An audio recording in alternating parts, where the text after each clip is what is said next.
You see what I'm saying? Like, again, if you put your self-worth and you attach that to your position, what happens when your position dwindles? What happens when you get fired or laid off from that job? What happens when there's a scandal in the office or a scandal in your business?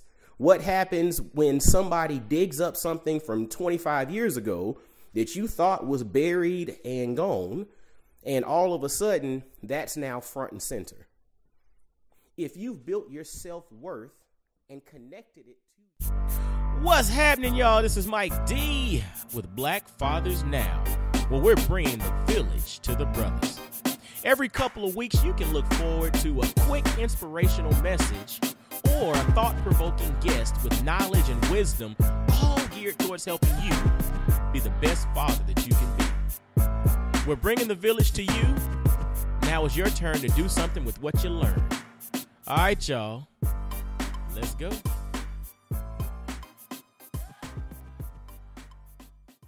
What's going on, fellas? This is Mike D, Mr. Double Down on You, your favorite personal development coach, with another episode of Black Fathers Now.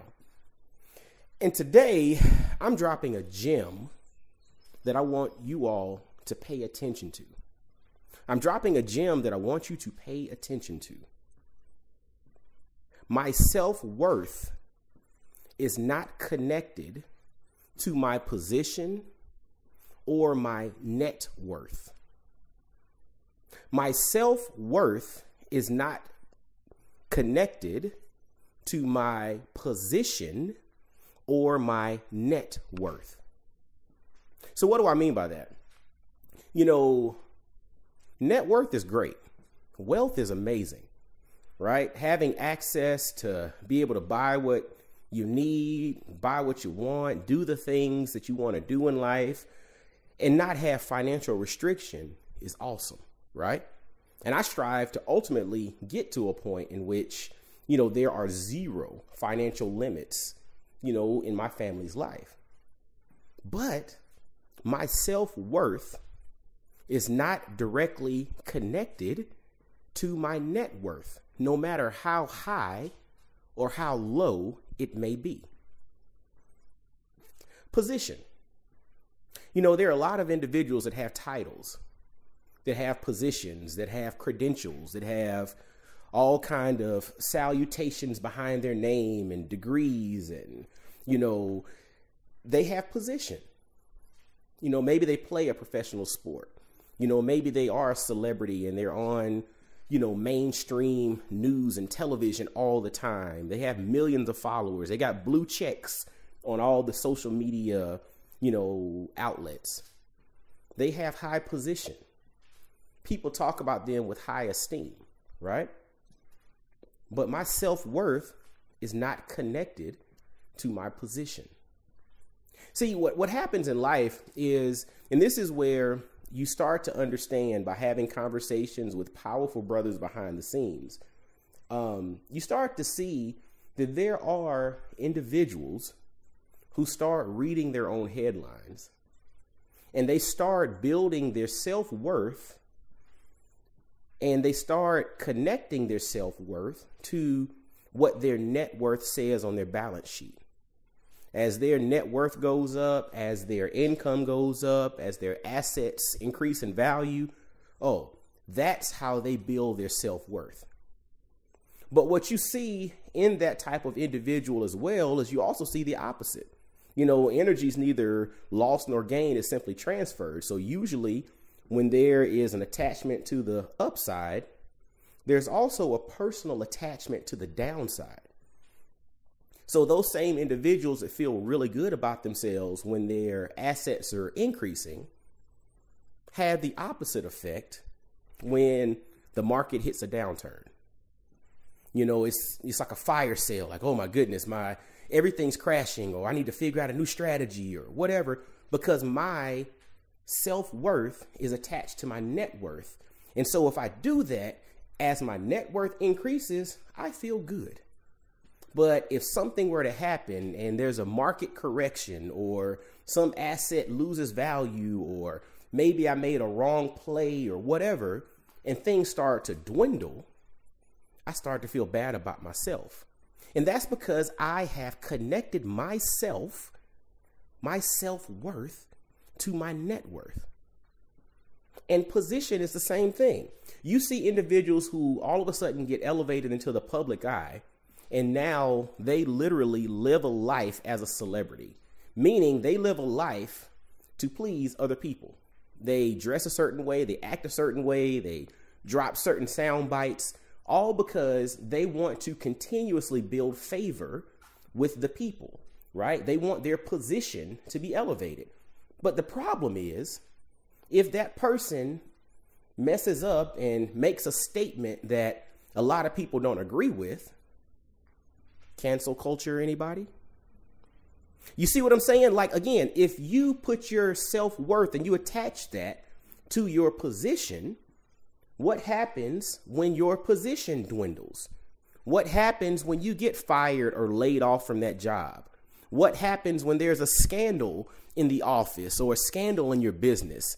What happens when somebody digs up something from 25 years ago that you thought was buried and gone, and all of a sudden that's now front and center? If you've built your self-worth and connected it to your position in life, you're vulnerable. And so I wanted to drop that today because a lot of times we think about how to get there, how to elevate. You know, how do I use credit to build this? And how do I clean this up to make a play on this? And what's the next play? What's the next investment thing? What do I need to do to get to this point? How do I fire my boss? How do I create my own business? How do I buy rental property? How do I get into the rental car game? How do I start trading? How do I do this? How do I do that? Everybody's trying to come up. There's a lot of conversation on the come up because a lot of individuals realize that people have a desire to improve on where it is they are in life. But there's not a lot of conversation on, okay, once you get there, how do you now view yourself? Because the thing is, getting it is one thing. Maintaining and sustaining it is something totally different. But then also, how do you handle the rough waters? There's not enough conversation around not building your self-worth into your net worth and not building it into your position. Now, it's great to have wealth. It's great to have titles, positions, access. It's great to, have a contact list where you can call all kinds of influential figures, on your cell phone or shoot them a text message and they get right back to you. Other people got to schedule appointments 2 months out and you can shoot them a text message right now. That is an awesome place to be. But we have to stop short of building our self-worth into that position. Because what happens when that position falls?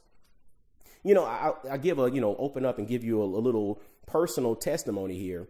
Before I stepped out and started creating Black Fathers Now and, building courses and teaching and speaking and all of that stuff, I was in the pharmaceutical industry. I was in sales. And honestly, things were really, really, really good. Things were awesome financially. Like, my wife and I didn't have to budget for anything. If we wanted it, we bought it. We wanted to go somewhere, we went. Just get it. Let's go. Like, that was the life that we lived. We had really low expenses and a really high income, relative to our expenses. But what I came to understand towards the end of my tenure with the last pharmaceutical company that I was with about 5 years ago, or a little over 5 years now, was that I started to put my faith into my bank account. My faith wasn't in God. My faith wasn't in what I've been blessed with. My faith wasn't in, the realization that God has me. My faith was in the fact that I knew in our savings account, there wasn't anything that we couldn't buy if we needed it, or pretty much if we wanted it. We had access. My faith was in my net worth, or in our net worth, or in our income.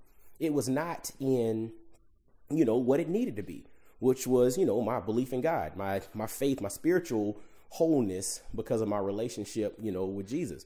So I didn't have that. And so what was interesting about it was it took me leaving that position and not necessarily having that same level of financial security for me to really understand the value that my self-worth is not connected to income or a net worth.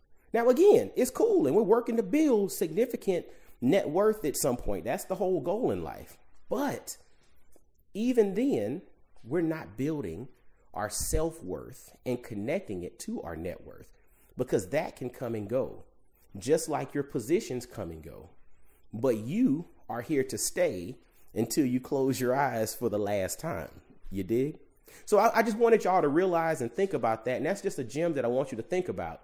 No matter how high you elevate in life, do not build your self-worth into your net worth or your position, because those things can come and go like the wind.